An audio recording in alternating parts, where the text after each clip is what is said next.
I, 27 male, just had the most surreal dinner experience that's made me realize my relationship is over. Still processing it, but I need to get this off my chest. My girlfriend Amanda, 26, and I have been together for 2 years. Lately, she's been different. We went to college together, started dating senior year. Back then, she was sweet, funny, down to earth. But ever since she started her new job at this marketing firm 6 months ago, she's become obsessed with appearances, social media, being seen at the right places with the right people. The thing is, I'm not that guy. I work as a veterinary technician. I spend my days covered in dog hair, dealing with anxious pets and worried owners. I love my job, but it's not glamorous. I don't have a six-pack or a fancy car. I'm just average. And until recently, Amanda said she loved that about me. Said I was real and genuine. That changed when she started hanging out with her new work friends. Suddenly, my cargo pants were embarrassing. My reliable Honda was giving broke energy. My lack of Instagram presence was basically social suicide. But tonight was the worst. We were at dinner with her work friends, Caitlin and Jenna. Trendy place, the kind where they serve tiny portions on huge plates. Amanda insisted I wear this uncomfortable button-down she bought me because my usual clothes would embarrass her. The whole dinner was them talking about guys from their office, who's hot, who's not, who hooked up with who. I just sat there eating my $30 piece of salmon that wouldn't fill up a toddler. Then our waitress came by to refill waters. She was attractive, sure, but I barely noticed because I was focused on not saying the wrong thing and setting off another lecture about my social skills. Amanda noticed me say, "Thank you," to the waitress and immediately pounced. Look at him being polite. He thinks she's cute, she announced to the table. I was just being polite, I said. Caitlin laughed. At least he has good taste. She's gorgeous. Too bad she's way out of his league, Amanda added, and they all giggled. No offense, babe, but let's be realistic. I just focused on my food. Oh, come on. Don't pout, Amanda continued. I saw you checking her out. Not that I blame you. Must be nice to dream, right? I wasn't checking her out. Sure you weren't. Though honestly, even if you were, it's not like she'd notice. When's the last time anyone flirted with you? Besides me, obviously, and that was more like charity work.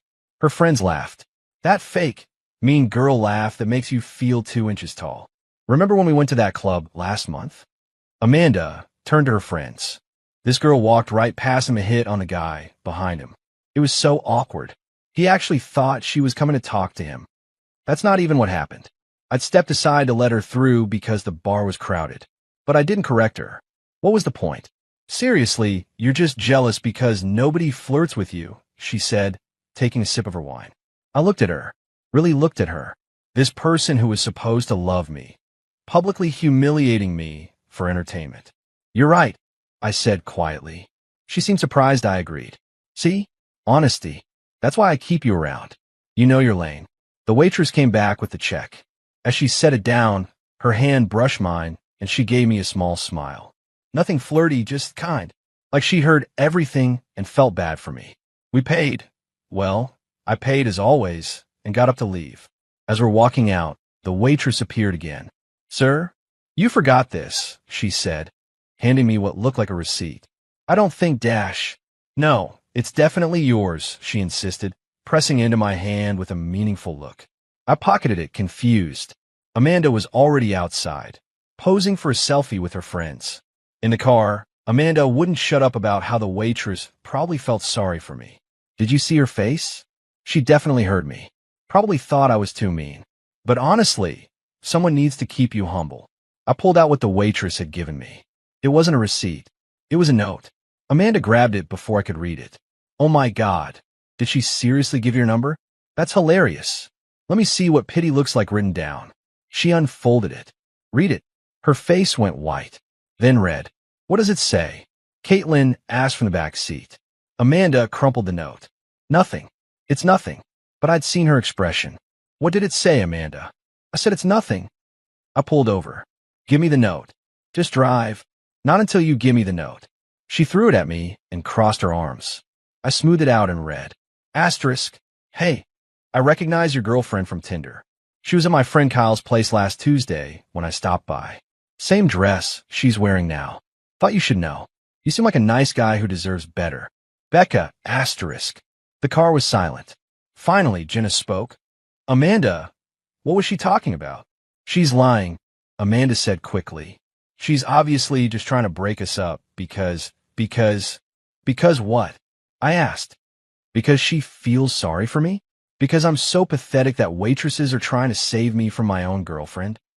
It's not what you think, Dash. Last Tuesday you said you had to work late. I did work late. I just stopped by friends after. Kyle, he's just a friend that you met on Tinder. While we're together, Caitlin and Jenna were dead silent in the back seat. The energy had completely shifted. Can we talk about this at home? Amanda whispered. No. Get out. What? Get out of my car. All of you.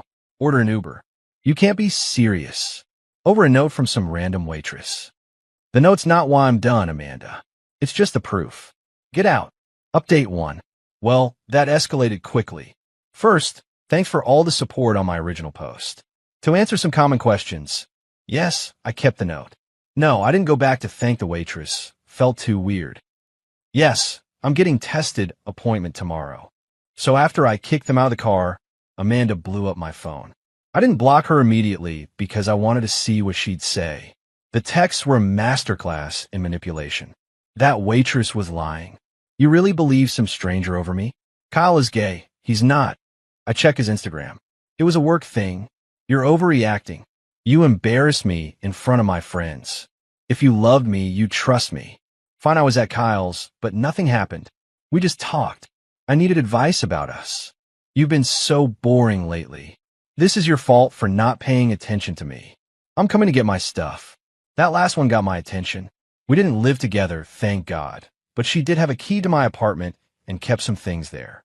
I took the day off work Friday. Changed my locks first thing in the morning. Then I carefully packed all her stuff, clothes, toiletries, that expensive coffee machine she insisted I buy, but only she used. Put it all in boxes by the door. She showed up around noon, used her key, and it didn't work. The banging started immediately. Jake, I know you're in there. I opened the door but stood in the doorway. Your stuff's in these boxes. She tried to push past me. I need to check you got everything. I got everything. Take the boxes and go. We need to talk about this like adults. Like how you talked about me at dinner. Pass. She switched tactics. Tears. I'm sorry, okay? I was showing off for my friends. I didn't mean those things. Which things? That nobody flirts with me? That dating me was charity work? That I'm out of everyone's league? Be specific about which cruel thing you didn't mean. All of it. I was insecure. Kyle's been texting me, and I didn't know how to handle it, and dash. So you downloaded Tinder. I was confused, and went to his apartment. Just to talk. In your sexy dress. I wanted to feel confident. Amanda, stop. You cheated. You got caught. The end. That's when she got nasty. You know what? Fine. You're right. I had to go see Kyle. Because he actually makes an effort. He has ambitions. He doesn't spend his days playing with dogs and coming home covered in fur. He takes me nice places and introduces me to interesting people and doesn't embarrass me by existing. Cool. Date him then. I will. You'll see what you lost. I was the best thing that ever happened to you, and you threw it away over one mistake. The mistake was staying with you after you started treating me like an embarrassment. The cheating was just the exit sign I needed. She grabbed the boxes and stormed off. I thought that was the end of it. I was wrong. Update 2. Remember how I said Amanda worked at a marketing firm? Well, turns out she's been putting those skills to use. Started small. Mutual friends reaching out, getting her side of the story. According to her version, I'd been controlling and jealous, constantly accusing her of cheating without evidence. The waitress note? I made it up. Kyle? Just a colleague I was irrationally jealous of. Some people bought it. Lost a few friends who decided I was the bad guy. Whatever. The ones who mattered asked for my side or already knew Amanda's tendency to rewrite history. But then she escalated. My Instagram, which I barely use, started getting tagged in posts. Amanda and Kyle, officially together, at all the places she used to drag me to. Captions like, finally with someone who appreciates fine dining. And when you upgrade. Petty, but manageable. I just untagged myself and moved on. Wednesday, things got interesting. I was at work when my coworker Teresa pulled me aside. Hey, weird question. Did you and Amanda have a bad breakup? Yeah, why? She called the clinic yesterday. Said she wanted to warn us that you were unstable and had threatened her. Dr. Morrison shut her down, but I thought you should know. My boss calling my ex unstable was actually hilarious. Dr. Morrison is the most no-nonsense person I know. But the fact that Amanda tried to mess with my job, that pissed me off. Then Thursday happened. I got a DM on Instagram from someone named Becca. The waitress. Hey, I hope this isn't weird, but I wanted to check you were okay. I saw your ex posting about you, and it looked pretty harsh. I replied, thanks for the note. You did me a huge favor. I'm good. She's just processing badly. I felt so bad for you at dinner. She was horrible. Nobody deserves that. We chatted a bit. Turns out Becca was working her way through nursing school, waitressing to pay bills. She apologized for the drama her note caused. I told her it was the push I needed. Then she said something interesting. Just so you know, she's been back to the restaurant. With that Kyle guy, she made a point of sitting in my section and being super PDA. It was a lot. Of course she did. Also, Becca continued. She kept loudly talking about her pathetic ex and how you supposedly stalk her after the breakup. My manager had to ask them to keep it down. I haven't contacted her once since that night. I figured. You seem too classy for that. Anyway, just wanted to warn you, she's spreading stories. I thank her and figure that was that. But Becca messaged again the next day. Random question. Do you like coffee? There's this place near the university that does amazing lattes. I'm free Sunday afternoon if you want to check it out. No pressure, just thought you seemed nice and could use a friend after all that drama. I stared at that message for a solid 5 minutes. Was the waitress who exposed my ex's cheating asking me out? Or is this a pity thing? Just to be clear, I typed, is this a date or a friend thing? Either is fine, just want to know what I'm walking into. Let's start with coffee and see what happens, smiley face. Final update. I went for coffee with Becca. And yes, it turned into a date. She was even cooler outside of work. Smart, funny, actually interested in hearing about my job. She showed me pictures of her rescue cat and didn't judge when I got excited about the treatment plan for a diabetic golden retriever I'd been working with. Can I be honest? She said halfway through her latte. When your ex was being so cruel at dinner, I wanted to dump water on her head. The only reason I didn't was I needed the job. The note was better, more effective. I debated giving it to you, but the way she kept belittling you while you just sat there quietly, nobody deserves that. And when she made that comment about charity work, I saw you flinch. That's when I decided. How did you know about Kyle? My friend actually did hook up with him. Same night your ex was there. He was bragging about juggling multiple women. I remembered your girlfriend because she was all over him, and I thought it was weird she left alone if they were together. Then when I saw her at dinner acting all superior. Small world. Tiny, she agreed. Want to know something funny? After she came back with Kyle making a scene, my manager banned them. Apparently, Kyle got handsy with another server, and that was the last straw. We talked for 2 hours. She walked me to my car, and I asked if she'd like to do it again sometime. I would. But just so we're clear, this isn't pity. You're actually cute, and more importantly, you're kind. Your ex is an idiot. Amanda must have amazing radar, because that night, she texted from a new number. I know you went out with that waitress. Kyle saw you. How dare you move on so fast?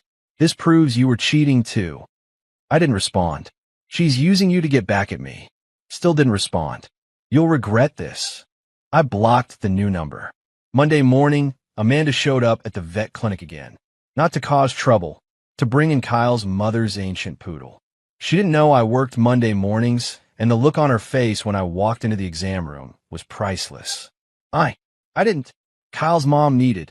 No problem, I said professionally. Let's focus on Fluffy. What seems to be the issue? She was so thrown off, she could barely speak. Dr. Morrison handled the exam while I took notes. The whole time, Amanda kept stealing glances at me. I just did my job. As she was leaving, she stopped. Jake, can we talk? Please? Just for a minute. About Fluffy? Sure. Otherwise, no. I messed up.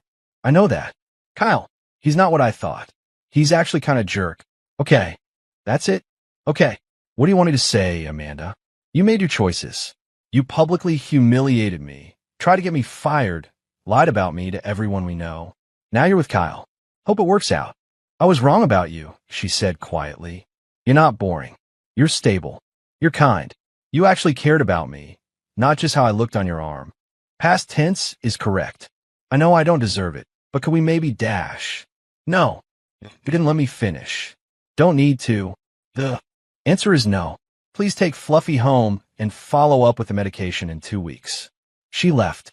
According to Teresa, she cried in the parking lot for 10 minutes before driving away. That was 3 weeks ago. I'm still seeing Becca, taking things slow, but it's going really well. She actually appreciates that I have a normal job and don't care about being Instagram-worthy every second. Last night, she fell asleep on my couch while I was telling her about a breakthrough with an anxious pit bull I've been working with. When she woke up, she apologized. No, I'm sorry, I said. I know dog rehabilitation stories aren't exactly thrilling. Are you kidding? You're passionate about what you do. It's adorable. Tell me more about the pit bull. Such a difference from someone who once called my work stories mood killers. Amanda's still with Kyle, according to social media. Though Caitlin, who reached out to apologize for laughing at dinner, says it's not going well. Apparently, Kyle's juggling act hasn't stopped, and Amanda's discovering what it's like to date someone who treats her like an option instead of a priority. Karma's funny like that. As for the note, I kept it. Framed it, actually. Becca thinks it's weird, but also kind of sweet. It sits on my desk at home. A reminder that sometimes the worst nights lead to better mornings. And that waitresses notice more than you think.